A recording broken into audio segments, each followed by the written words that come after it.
ാനും സാധ്യതയുണ്ട്. ഇനി ഒന്നും ദുന്യാവിൽ കിട്ടിയില്ലെങ്കിലും അതാ നാളെ പരലോകത്ത് അതാ സ്വർഗം ഉറപ്പല്ലേ. സ്വർഗത്തിലേക്ക് ആളുകൾ അങ്ങ് കയറുമ്പോ മലക്കുകൾ അവരോട് സ്വാഗതം പറയുന്നത് എന്താണ്? ഖുർആൻ പറയുന്നത് എന്താണ്? സലാമുൻ അലൈക്കും, നിങ്ങൾക്ക് ശാന്തിയുണ്ട് കേട്ടോ, നിങ്ങൾക്ക് സമാധാനമുണ്ട് കേട്ടോ, കടന്നോ സ്വർഗത്തിലേക്ക്. എന്തിന്റെ പേരിലാ ആദ്യത്തെ സ്വാഗതം? ബിമാ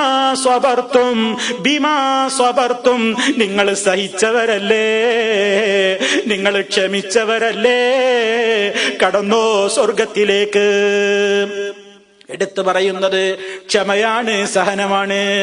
അപ്പൊ ദുന്യാവിൽ കിട്ടിയില്ലെങ്കിലും ആഖിറത്തിൽ കിട്ടും കേട്ടോ.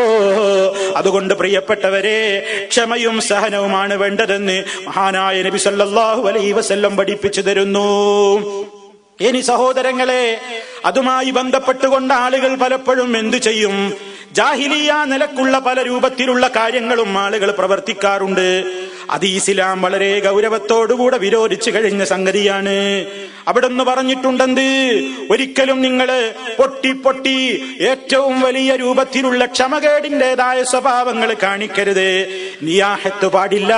നിയാഹത്ത് എന്ന് പറയുന്നത് എന്താണ്? അത് കേവലം ഒരു കരച്ചിലിന് നിയാഹത്ത് എന്ന് പറയില്ല. മറിച്ച് പണ്ഡിതന്മാര് പറയുന്നത് എന്താണ്? പണ്ട് കാലത്ത് ജാഹിലിയ കാലത്തതാ പെണ്ണുങ്ങൾ ഇങ്ങനെ മുഖാമുഖം നിന്നിട്ട് അവരിങ്ങനെ അട്ടഹസിക്കുന്നു.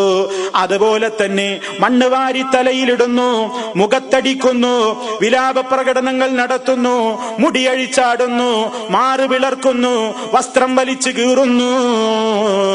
അതുപോലെയുള്ള വിലാപ പ്രകടനങ്ങൾ, അതുപോലെയുള്ള സംഗതികൾ നബി സല്ലല്ലാഹു അലൈഹി വസല്ലം പറഞ്ഞതെന്താണ്? അന്നായഹതു ഇദാ ലം തതുബ് ഖബ്ല മൗതിഹാ തുഖാമു യൗമൽ ഖിയാമ വഅലൈഹാ സിർബാലും മിൻ ഖത്റാൻ. ഏതെങ്കിലും ഒരു പെണ്ണ് ഇങ്ങനെ ഈ നിലക്കുള്ള അനിസ്ലാമികമായ വിലാപങ്ങൾ നടത്തിയിട്ട് തൗബ ചെയ്യാതെയാണ് ആ പെണ്ണ് മരിച്ചു പോയതെങ്കിൽ അവൾക്ക് നാളെ പരലോകത്ത് തീപ്പന്തം കൊണ്ടുള്ള വസ്ത്രം ധരിപ്പിക്കുക തന്നെ ചെയ്യുന്നതാണ്. വളരെ ഗുരുതരമാണ് അതിന്റെ ശിക്ഷ എന്നാണ് നബി സല്ലല്ലാഹു അലൈഹി വസല്ലം പറയുന്നത്. അതുപോലെ തന്നെ അവിടുത്തെ പറയുന്ന വചനത്തിൽ നോക്കൂ, ലൈസ മിന്നാ മൻ ലതമൽ ഹുദൂദ വശഖൽ ജുയൂബ വദആ ബിദഅവൽ ജാഹിലിയ. ലൈസ മിന്നാ, നമ്മിൽപ്പെട്ടവനല്ല. നബി സല്ലല്ലാഹു അലൈഹി വസല്ലം ഗൗരവത്തോടെ ഓർമ്മപ്പെടുത്തുന്നു, നമ്മിൽപ്പെട്ടവനല്ല. മൻ ലതമൽ ഹുദൂദ, മരണമറിഞ്ഞിട്ട് സഹിക്കവയ്യാതെ കവളത്തടിക്കുന്നവൻ, മുഖത്തടിക്കുന്നവൻ നമ്മിൽപ്പെട്ടവനല്ല. വശഖൽ ജുയൂബ്, കുപ്പായം കീറുകയാണ്, വസ്ത്രം വലിച്ചു കീറുകയാണ്, കിടന്നുരുണ്ട് പെരടുകയാണ്. വദആ ബിദഅവൽ ജാഹിലിയ, ജാഹിലിയ കാലത്തുള്ള വിലാപ പ്രകടനങ്ങളും ആ നിലക്കുള്ള പൊട്ടിക്കരയലുകളും ആ നിലക്കുള്ള വിലാപങ്ങളും ഒക്കെ ചെയ്യുന്നത് ഇസ്ലാം അനുവദിച്ചിട്ടില്ല. അതേ അവസരത്തിലോ കരയൽ സ്വാഭാവികമാണ്, മനസ്സിന് സങ്കടമുണ്ടാവുക സ്വാഭാവികമാണ്. നബി സല്ലല്ലാഹു അലൈഹി വസല്ലം അതാ തന്റെ പ്രിയപ്പെട്ട പൊന്നാരമോൻ ഇബ്രാഹിം എന്ന കുട്ടി മരിച്ച നേരത്തെ അതാ കുട്ടിയുടെ മരണത്തിന്റെ ഘട്ടത്തിൽ നബി സല്ലല്ലാഹു അലൈഹി വസല്ലമിന്റെ കണ്ണിൽ നിന്ന് കണ്ണുനീര് ഒഴുകുന്നു. ആ നേരത്ത് അബ്ദുറഹ്മാൻ ഇബ്നു ഔഫ് റളിയല്ലാഹു തആല അൻഹു ചോദിക്കുകയാണ്, വഅൻത യാ റസൂലല്ലാഹ്, അല്ലാഹുവിന്റെ റസൂലേ, അങ്ങയും കരയുകയാണോ? ആ സമയത്ത് നബി സല്ലല്ലാഹു അലൈഹി വസല്ലം പറഞ്ഞു, ഇബ്നു ഔഫ്, ഇന്നഹാ റഹ്മത്തുൻ, ഇത് കാരുണ്യത്തിന്റെ ലക്ഷണമാണ്. ഇന്നൽ ഐന തദ്മഉ, കണ്ണിൽ നിന്ന് കണ്ണുനീരൊഴുകും, ഹൃദയത്തിൽ ദുഃഖമുണ്ടാകും. പക്ഷേ വലാ നഖൂലു, പക്ഷേ നമ്മൾ ഒരിക്കലും പറയൂല, അല്ലാഹ്ക്ക് തൃപ്തിയുള്ളതല്ലാത്ത ഒരു വാക്ക് പറയൂല. അത് കരയൽ സ്വാഭാവികമാണ്, കരച്ചിൽ സ്വാഭാവികമാണ്. അതുകൊണ്ട് തന്നെ അങ്ങനെ കണ്ണിൽ നിന്ന് കണ്ണുനീര് വരുന്നതും കരയുന്നതുമൊന്നും ഹറാമായ സംഗതിയല്ല. കാരണം മനുഷ്യന്റെ മനസ്സിലുണ്ടാകുന്ന ഒരു വികാരം തന്നെയാണത്. നിങ്ങൾ നോക്കൂ, നബി സല്ലല്ലാഹു അലൈഹി വസല്ലമിന്റെ കാലത്ത് ജഅഫർ റളിയല്ലാഹു തആല അൻഹു മരണപ്പെട്ടപ്പോ സ്ത്രീകൾ ഉറക്കെ കരയാൻ തുടങ്ങി. നബി സല്ലല്ലാഹു അലൈഹി വസല്ലം ആളെ അയച്ചു, അപ്പെണ്ണുങ്ങളോട് കരയാതിരിക്കാൻ പറയൂ എന്ന് പറഞ്ഞ ആളെ പറഞ്ഞയച്ചു. ഫലമുണ്ടായില്ല, കരച്ചിൽ നിർത്തുന്നില്ല.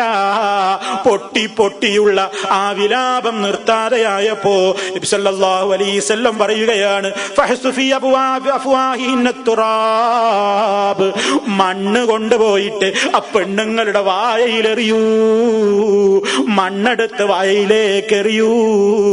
എത്ര ഗൗരവത്തോടെയാണ് പറയുന്നത്. അപ്പൊ സ്വാഭാവിക കരച്ചിലിനപ്പുറമുള്ള പൊട്ടിക്കരഞ്ഞ് മാറത്തടിച്ച് വസ്ത്രം, അതുപോലെ തന്നെ ആ നിലക്കുള്ള രൂപത്തിലുള്ള അനിസ്ലാമിക വിലാപ പ്രകടനങ്ങൾ പാടില്ലാത്തതാണ്. മഹാനായ ഉമർ ഖത്താബ് റളിയല്ലാഹു അൻഹു ഇങ്ങനെ ചെയ്യുന്നവരെ യദ്രിബു ഫീഹി ബിൽഅസാ, തന്റെ കയ്യിലുള്ള വടി കൊണ്ടടിക്കാറുണ്ട്. വയർമീ ബിൽ ഹിജാറ, പലപ്പോഴും നിർത്തുന്നില്ലെങ്കിൽ മണ്ണ് വാരി എറിയാറുണ്ട്. വയഹ്സി ബിത്തുറാബി, കല്ലെടുത്തെറിയും, മണ്ണ് വാരി എറിയും. ഒക്കെ അതിന്റെ ഗൗരവമാണ് സൂചിപ്പിക്കുന്നത്. അപ്പൊ പ്രിയപ്പെട്ടവരെ, അത് ഇസ്ലാം അനുവദിക്കുന്ന കാര്യമല്ല. അതിന്റെ പേരിൽ മുടിയഴിച്ചാടാനോ ഇനി വിലാപം എന്ന നിലക്ക് മുടി നീട്ടാനോ അങ്ങനെയൊക്കെ ചിലര് കണ്ടിട്ടില്ലേ? ചിലരെന്ത് ചെയ്യും? മരിച്ചതിന്റെ പേരിൽ അത് വന്നതാ കുറെ താടി ഇങ്ങനെ വളർത്തുന്നു, മുടി ഇങ്ങനെ വളർത്തുന്നു. എന്തേ ഇപ്പൊ താടിയും മുടിയും ഒക്കെ വല്ലാതെ വളർന്നത്? അത് ദുഃഖം കൊണ്ടാണ്. കുറച്ചു കഴിഞ്ഞാൽ അവരിതൊക്കെ വടിച്ചു കളയും. അങ്ങനെ വടിച്ചു കളയാനോ ദുഃഖം വരുമ്പോ വെക്കാനോ ഉള്ളതല്ല പുരുഷന്മാരെ താടി രോമം. അത് അല്ലാഹുവിന്റെ റസൂല് പഠിപ്പിച്ച ഒരു ചര്യയാണ്. അതേതവസരത്തിലും മുസ്ലിം കാത്തു സൂക്ഷിക്കേണ്ടതുമാണ്. വടിച്ചു കളയാനുള്ളതല്ല പുരുഷന്മാരെ. നമ്മുടെ മുഖത്ത് അല്ലാഹു നൽകിയിട്ടുള്ള താടിരോമങ്ങൾ വടിച്ചു നീക്കാനുള്ളതല്ല. അത് അല്ലാഹ്ക്കെതിരെ ചെയ്യലാണ്, അല്ലാഹുവിന്റെ റസൂലിനോട് എതിരെ കാണിക്കലാണ്. സാന്ദർഭികമായിട്ട് ഓർമ്മപ്പെടുത്തിയതാണ്. എനി പ്രിയപ്പെട്ടവരെ, ഈ നിലക്കുള്ള അനിസ്ലാമികമായ ഏത് നിലക്ക് ആരെങ്കിലും വിലാപങ്ങൾ പ്രകടിപ്പിക്കുന്നുണ്ടെങ്കിൽ, അതുപോലെ തന്നെ മരണത്തിന്റെ പേരിൽ കറുത്ത ബാഡ്ജ് ധരിക്കുന്നുവെങ്കിൽ, അതുപോലെ തന്നെ മൗന പ്രകടനം നടത്തുന്നുവെങ്കിൽ, ഒരു മിനിറ്റ് ഒന്ന് മൗനമായിട്ട് എഴുന്നേറ്റ് നിൽക്കുന്നുവെങ്കിൽ, അതൊന്നും ഇസ്ലാമല്ല കേട്ടോ. നബി സല്ലല്ലാഹു അലൈഹി വസല്ലം പഠിപ്പിച്ച വിലാപങ്ങളിൽ അതൊന്നും നമുക്ക് പാടില്ലാത്തതാണ്. മറിച്ച് അവിടുന്ന് പഠിപ്പിച്ച് തന്നേടത്ത് നിൽക്കലാണ്.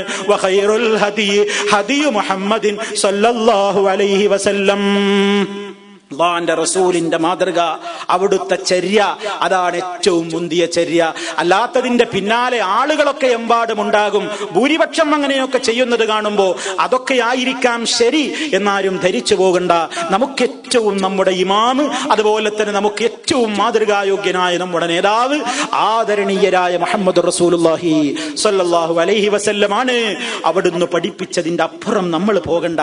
ആ ഒരവസ്ഥയിലേക്ക് നമുക്ക് ക്ഷമിക്കാനും സഹിക്കാനും അങ്ങനെ പ്രതിഫലം നേടാനും ഒക്കെ സാധിക്കണമെന്ന് എന്നോടും നിങ്ങളോടെല്ലാവരോടും ഉണർത്തുകയാണ്.